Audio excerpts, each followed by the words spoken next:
Jesus Christ, seen in one of the many film interpretations of his life. Said historian Will Durant, "The life, character and teaching of Christ constitute the most fascinating feature in the history of Western man." That story comes from what we know as the New Testament.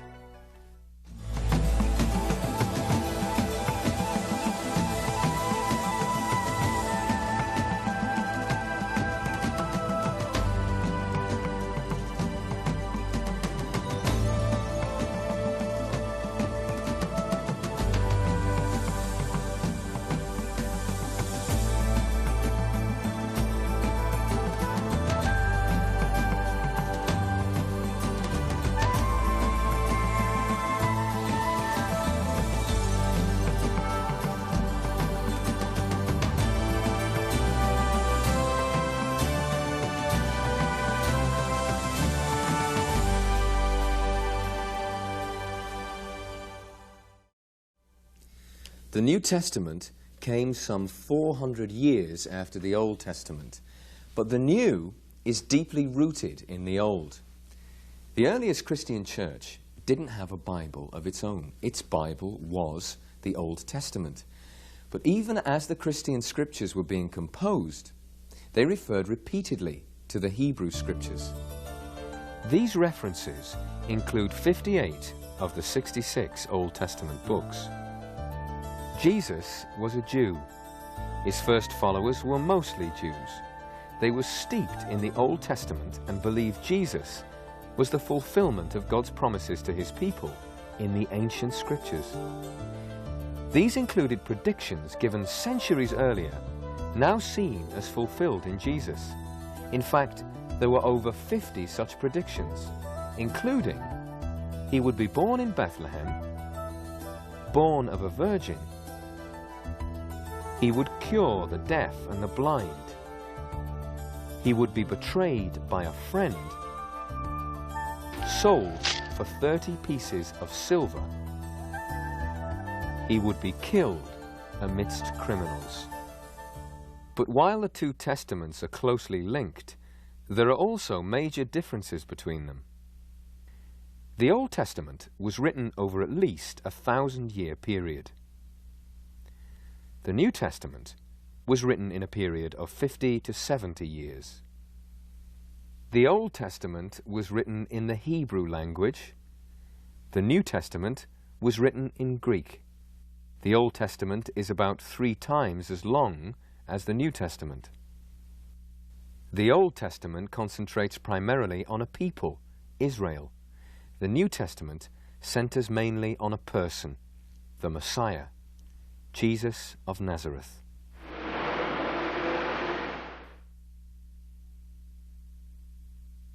There are 4 main sections in the New Testament. First, there are 4 Gospels, or narrations about Jesus. There is a history of the early church called the Book of Acts. Then we get to read other people's mail in the form of 21 letters or epistles, most of which were written by leaders to address problems in the young churches. The last book, Revelation, or the Apocalypse, shows how God in Christ will consummate history, judge all peoples and nations, and bring forth a new heaven and a new earth. After Jesus left them, the earliest Christians often met and worshipped in synagogues, but after the destruction of the Jewish temple in Jerusalem in 70 AD, when the Christians did not fight alongside fellow Jews against the Romans, Christians and the Jews went their separate ways. The Christians usually met in homes, and in addition to their Old Testament scriptures, they told the stories of Jesus from reports given by the apostles of Jesus. But the church was spreading like a wildfire in the Roman Empire, through Asia Minor, Eastern Europe, North Africa, even to the center of power in Rome. As the word spread, reliable first-hand witness reports about Jesus were needed that could be copied and shared from place to place. The need for the Gospels also became evident when the church realized that although the Lord might return in the clouds at any moment, that they really didn't know how long it would be before he returned. So they needed trustworthy accounts of Jesus' life and words. So among the various accounts circulating, 4 were approved for use in the churches. But why 4 Gospels? And can they be the actual words of Jesus, since they were written years after he spoke them? There were 4 different Gospels because the 4 authors wrote with different purposes and recipients in mind. It seems that Matthew concentrated on addressing Jewish concerns. Mark is a briefer, fast-action Gospel. Luke, a Gentile doctor, wrote more for the Greek mind. And John, the last to write, goes into more personal and theological reflection than the others. So they offer views of Jesus from 4 different angles, rather like a televised game where different cameras cover the same game and plays, but offer a variety of different angles or perspectives. But do we really have Jesus' very own words? Jesus never left us a written account of his teachings. That came from his closest followers. Could they accurately remember so much that he said over the 3-year period that they spent together? In an oral culture, why wouldn't the words of Jesus be remembered in detail? If there's one thing that we can say for sure about Jesus' words, it is that they were memorable. His words stopped people in their tracks. No one ever spoke the way that this man does, was the conclusion of the temple guards. His style of storytelling and his cryptic summary observations would indeed be hard to forget. Professor Rainer Reisner at the University of Tübingen in Germany notes the remarkable capacity for memorization among Jesus' people. Copies of Old Testament books were very expensive in New Testament times. Only very rich people could buy them. For the ordinary people, the books of the Old Testament were found only in the synagogues. So if someone liked to practice the Old Testament in daily life, he had to learn passages of the Old Testament by heart. The first followers of Jesus were pious Jews. They were used to memorize large portions of text. Jesus himself acted as a Jewish teacher, and this meant that he summarized important points of his teaching in short, very well formulated, memorizable sentences. These sentences he could also formulate with poetic devices, for example in parallelisms. To give one example, Jesus said, "For whoever would save his life will lose it, and whoever loses his life for my sake will find it." This sentence can be memorized after one hearing. But most of his teaching summaries Jesus repeated at different occasions and in front of different audiences. So those disciples accompanying him all the time could hear these teaching summaries and memorize them very well. Even in our own day, some consider it not a great feat to commit a whole gospel to memory. And he began again to teach by the seaside. Actor Alec McCowan held audiences spellbound in his one-man stage play that consisted of nothing more than a recitation of the Gospel of Mark. He goes on for a couple of hours. Word for word, the entire Gospel is recalled and repeated. And said unto them in his doctrine, hearken. Behold, there went out a sower to sow, And it came to pass, as he sowed, some fell by the wayside, and the fowls of the air came and devoured it up. And some fell on stony ground where it had not much earth, and immediately it sprang up, because it had no depth of earth. But when the sun was up, it was scorched, and because it had no root, it withered away.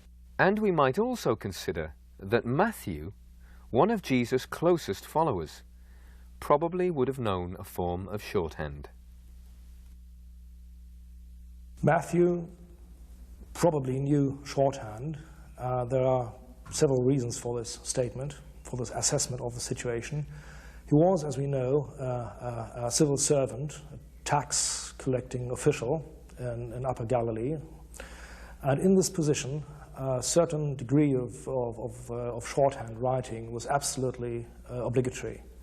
Now, we also know from contemporary evidence, parchments and other indications from historical writings, that shorthand writing was a known technique among Jews and Greek-speaking Jews and Romans of that period. The rest of the New Testament consists largely of letters, in some cases written or dictated while the writer was in prison for his faith, as often happened to the Apostle Paul.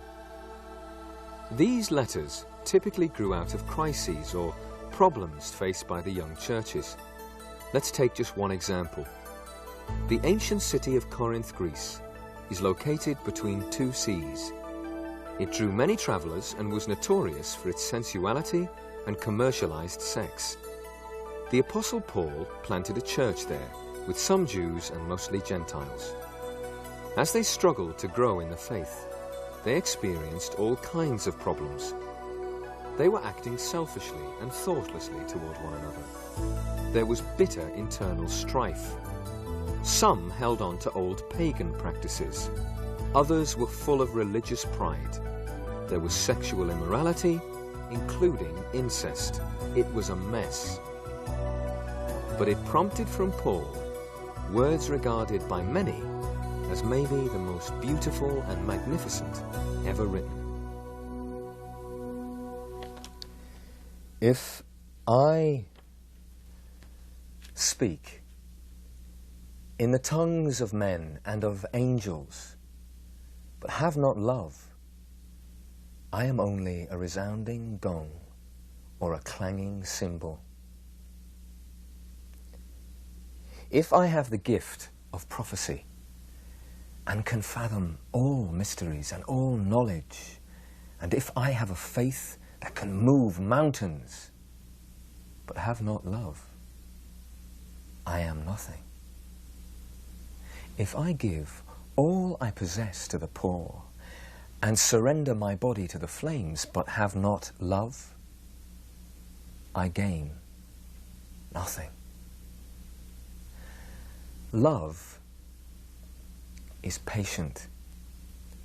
Love is kind. It does not envy.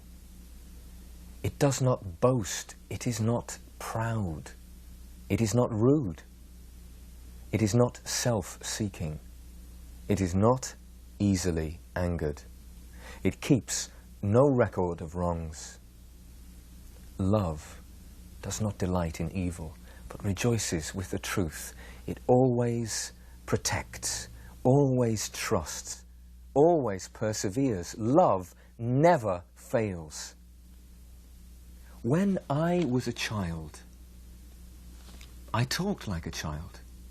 I thought like a child. I reasoned like a child. But when I became a man, I put childish ways behind me. Now, we see but a poor reflection, as in a mirror. Then we shall see face to face. Now, I know in part. Then I shall know fully, even as I am fully known. And now, these three remain: faith, hope, and love. But the greatest of these is love.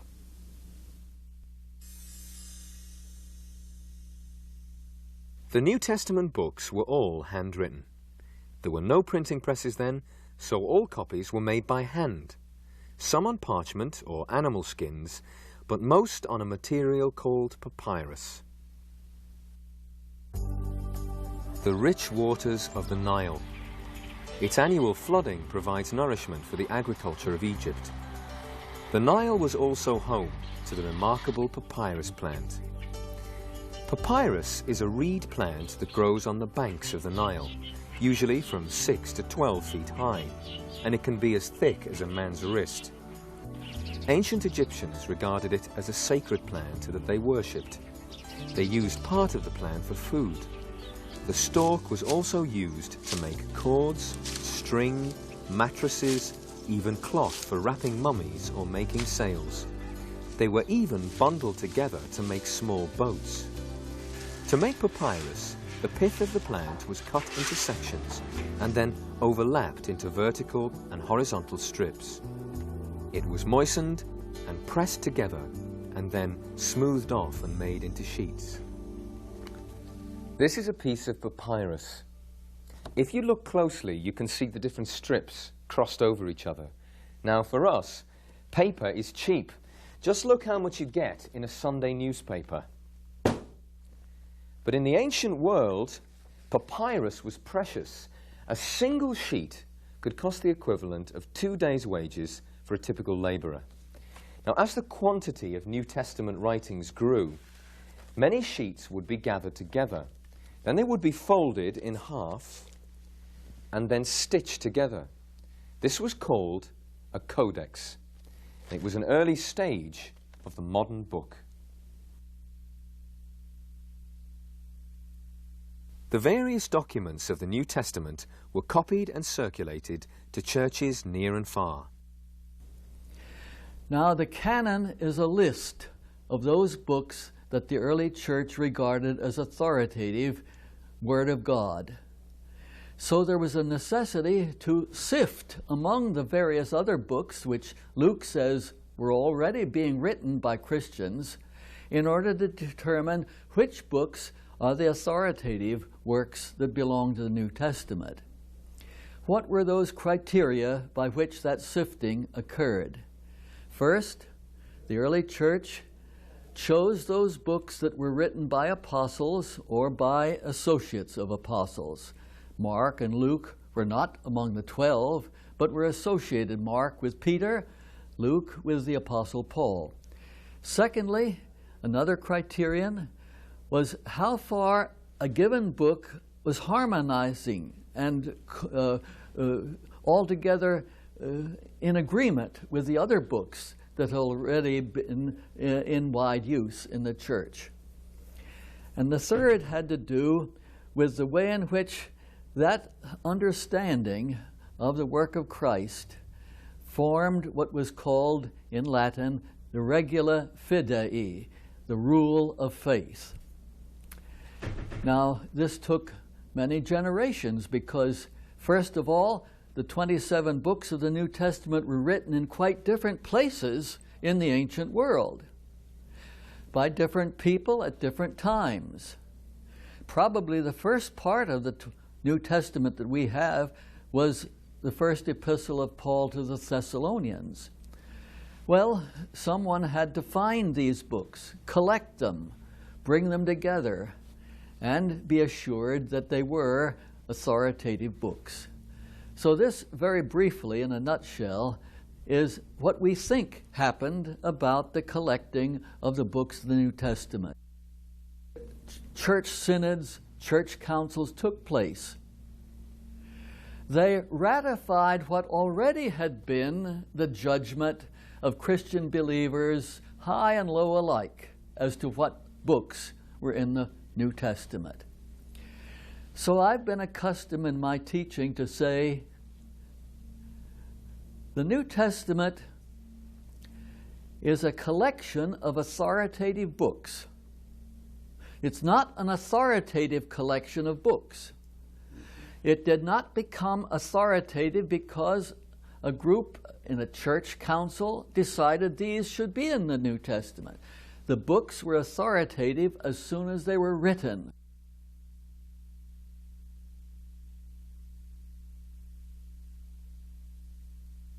The churches have always disagreed on many things, but they just about unanimously agree on which books made up the New Testament.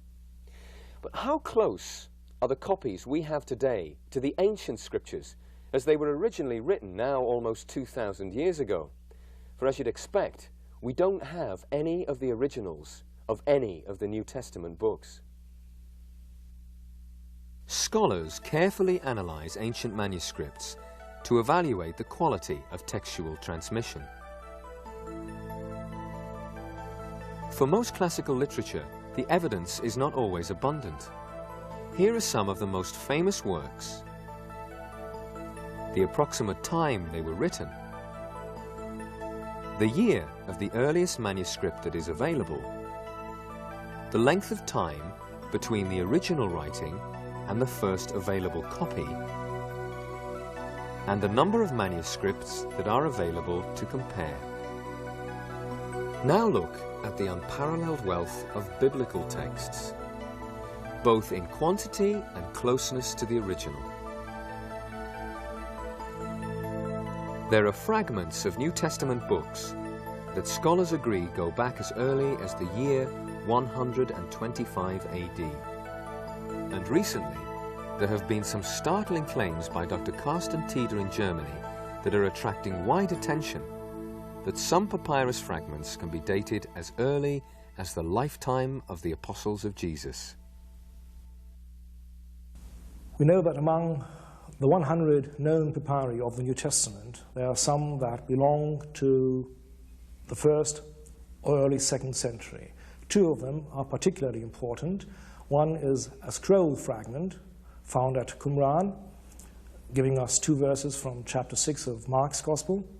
The other one is a Codex fragment belonging to chapter 26 of Matthew's Gospel, bought in Luxor in Upper Egypt, now at a college in Oxford. Now these 2, both datable to the 60s of the 1st century or thereabouts, are not only proof of 1st century sources of the written New Testament compared to an oral tradition, they also show us that there was a transition from the scroll, the classical, ancient format used by Jews and the Romans and the Greeks and so forth, and the Codex, the new practical book-like format, almost invented by Christians, made popular by Christians.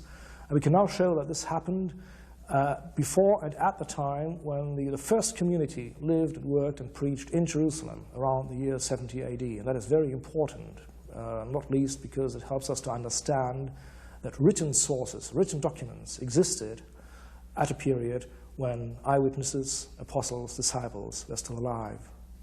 Dr. Tiede's position is being fiercely debated and probably will be for some time.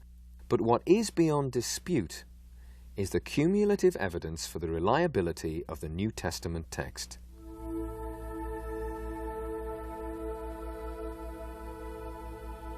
As we saw with the Old Testament, the New Testament too is rooted in history. Real people experiencing real life at specific times and places. Places you can still visit today and find many of them remarkably unchanged from biblical times.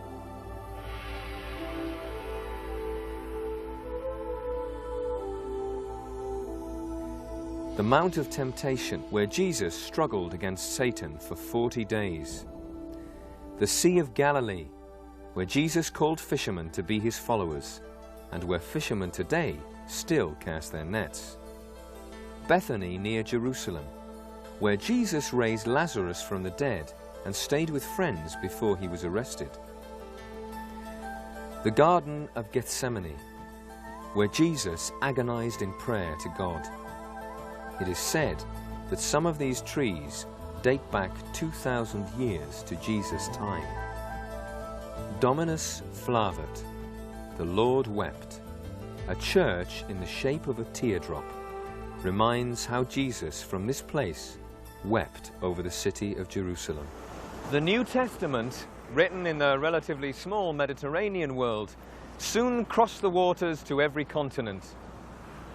This same New Testament, used for centuries, is still recited and remembered every week In Christian churches throughout the world, now some 2,000 years later, no other book has been as widely read in all of history. Today, it's still the most read book in the most languages throughout the world. The accounts may be ancient, but their ability to grip the heart, stir the imagination, and change lives still exerts a lasting power in the lives of believers.